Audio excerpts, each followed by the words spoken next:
Hello everyone. आज हम करेंगे क्लास +1 फिजिक्स का टॉपिक डिमेंशनल एनालिसिस, जो कि चैप्टर यूनिट्स एंड मेजरमेंट से लिया गया है। तो इसमें हम लास्ट वीडियो में हम कर रहे थे डिमेंशनल एनालिसिस की फर्स्ट एप्लीकेशन। उसमें हमने किया था टू चेक द करेक्टनेस, ठीक है, ऑफ ए इक्वेशन। तो उसमें हमने दोनों left and right hand side में जो थे डिमेंशंस इक्वल करके इक्वेशंस की करेक्टनेस चेक की। तो सेकंड जो एप्लीकेशन है वो है to derive the relationship between various physical quantities. Various physical quantities में रिलेशनशिप जो है डिमेंशनल एनालिसिस से हमने ड्राइव करना है। तो सबसे पहले जैसे मान लीजिए हम हमारे पास जो एक स्टेटमेंट है, for example A particle of mass m moving with A velocity v in a circle of radius r। कहते हैं एक पार्टिकल है हमारे पास जिसका m मास है और वो v वेलोसिटी के साथ सर्कल में मूव कर रहा है, ठीक है। सर्कल का रेडियस कितना है r। तो हमने जो एक्सप्रेशन फाइंड करना है सेंट्रीपिटल फोर्स का, फोर्स हमने निकालनी है F। तो हमारे पास अगर आप देखो सेंट्रीपिटल फोर्स का फार्मूला है mv²/r। तो ये एक्सप्रेशन जो है हमने बनाना है, लेकिन डिमेंशनल एनालिसिस से बनाना है। देखो डिमेंशनल एनालिसिस कैसे हम बनाएंगे, जो हमारा डिमेंशनल एनालिसिस से ये एक्सप्रेशन कैसे बनेगा वो हम अब देखते हैं। जैसे लेट करते हैं हम सबसे पहले फोर्स जो है F वो हमारी इक्वल है किसी कांस्टेंट K के, और हमने मान लिया mvr, ठीक है। और mvr की हमने पावर्स जो हैं वो लेट कर लिए a b c, m की पावर a, b की पावर b और r की पावर c। तो अगर आपका कांस्टेंट मान लीजिए 1 के इक्वल है, ये जो कांस्टेंट वैल्यू 1 के इक्वल है, तो f किसके इक्वल आएगा, m की पावर a, v की पावर b और r की पावर c, ये आएगा। तो अब आप क्या करेंगे, नेक्स्ट टाइम में हम ये जो फिजिकल क्वांटिटीज है सारी की सारी इनकी डिमेंशन फिल कर देंगे। जैसे फोर्स एक फिजिकल क्वांटिटी है, मास एक फिजिकल क्वांटिटी है, इन सभी की हम जो है डिमेंशनल फार्मूला वो जो है यहां पर फिल करेंगे। तो फोर्स का डिमेंशनल फार्मूला क्या आएगा, m1 l1 t-2। ऐसे ही हम मास का क्या आएगा, मास का m1 पावर बाहर a रहेगी। ऐसे वेलोसिटी का L1 t-1 पावर बार b रहेगी, और रेडियस का L1 पावर बार c रहेगी, ठीक है। तो यहां तक हमने इनकी डिमेंशंस फिल कर दी। अब आप राइट साइड में देखें, जिनकी बेस है मैं उनकी पावर्स को ऐड कर दो। तो इसको हम लिख सकते हैं एन m की पावर, अब 1 इंटू a पावर आ जाएगी, और इसमें l की पावर b और t की पावर -b, क्योंकि पावर्स को जो मल्टीप्लाई कर दोगे आप, बाहर जो इंटरनल पावर है और बाहर वाली पावर से आप मल्टीप्लाई करते हो, l की पावर c। तो अब कंबाइन कर दो जिनका बेस है उनकी पावर्स को। m तो अकेला है तो m की पावर a ही रहेगा। अब देखो l की पावर b और इधर l की पावर c, बेस सेम है, पावर्स ऐड होगी तो ये क्या आएगा, l की पावर b प्लस c, और t क्या आएगा -b। तो इधर क्या आएगा, m की पावर 1, l की पावर t 1, t की पावर -2। अब नेक्स्ट टाइम में देखें, कंपेयरिंग करेंगे हम, comparing the exponents of m, l and t on both sides. जो पावर्स है m, l, t की दोनों साइड्स की, उनको कंपेयर करेंगे। तो अगर आप कंपेयर करते हो, यहाँ पर m की पावर a है और यहाँ पर m की पावर 1 है, तो इनके एक्सपोनेंट्स को अगर आप कंपेयर करते हो, तो यहाँ से अगर आप यहाँ पर देखिए तो a किसके इक्वल हम कंपेयर कर सकते हैं, तो हमें पता चलेगा वही get a is equal to 1। अगर आप कंपेयर करें, m की पावर 1 है इधर और इधर a है, तो एक्सपोनेंट्स को कंपेयर करेंगे तो यहाँ से a की वैल्यू क्या आएगी, 1। ऐसे ही b प्लस c किसके इक्वल आएगा फिर, 1 के, और यहां से -b और इधर क्या है -2, यहां से b कितना आएगा, 2।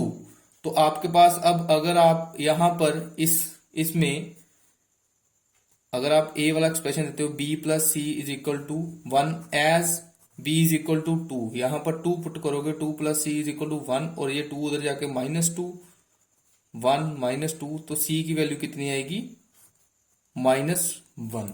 अब आपके पास देखें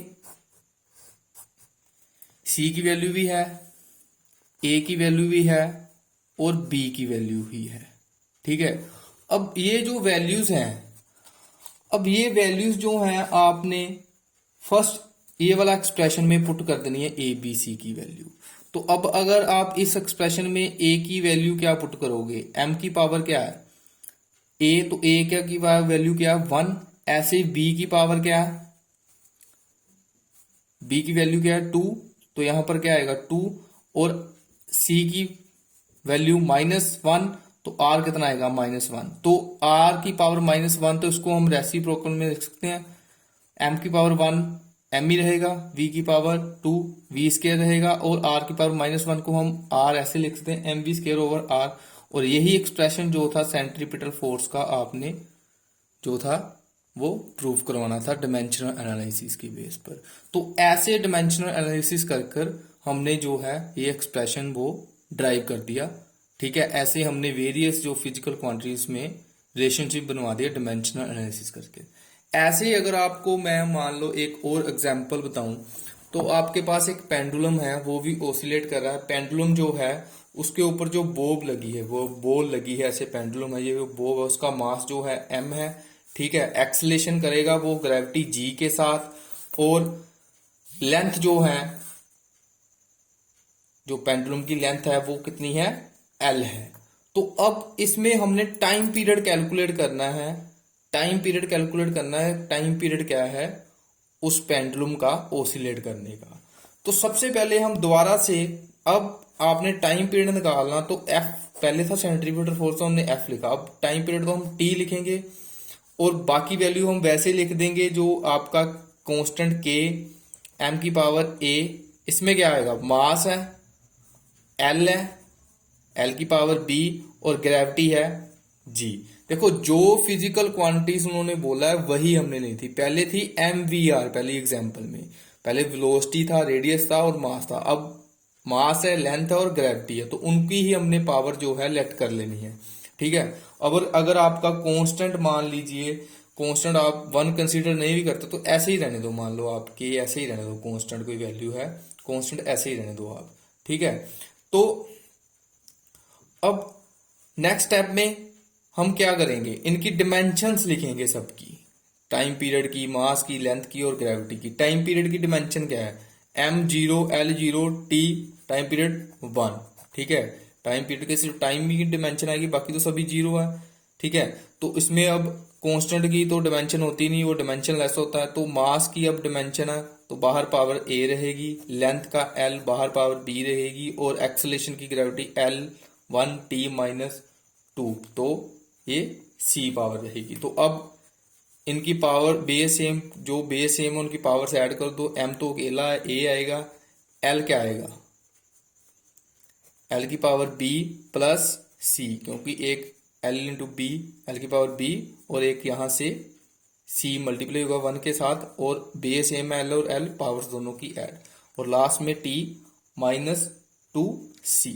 तो ये आ गया। अब नेक्स्ट स्टेप पे आप एक्सपोनेंट्स जो है वो कंपेयर करोगे, कंपेयरिंग करोगे एक्सपोनेंट्स को। नेक्स्ट स्टेप में जब आपने एक्सपोनेंट्स कंपेयर करो, यहां से a की वैल्यू कितनी आएगी 0, b प्लस सी किसके इक्वल 0, और -2c किसके इक्वल 1। तो यहां से c कितना निकल के आया आपका -1/2। अगर c -1/2 है, तो यहां पर अगर आप c की वैल्यू पुट करते हो -1/2 0, तो b कितना आएगा 1/2, और a तो आपका है ही 0 है। तो अब a b c की वैल्यू आप इस एक्सप्रेशन में पुट कर दोगे।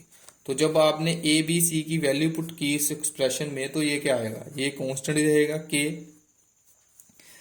अब a की पावर कितनी है 0, तो यहां पर m कितना आएगा आपका 0।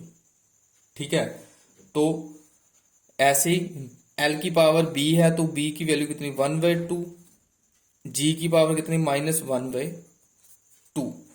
तो अब अगर आप देखें ये k वैसे रहेगा जिसकी पावर जीरो होती है उसका कितना है, जिसकी पावर जीरो उसको क्या आता है 1। तो आप एल की पावर 1/2 हो तो उसको ऐसे अंडर रूट में लिख सकते हो। तो ठीक है, तो अब जी की पावर भी देखो, अब जी की पावर -1/2 है, तो -1/2 को हम क्या लिखेंगे, जी की पावर 1/2।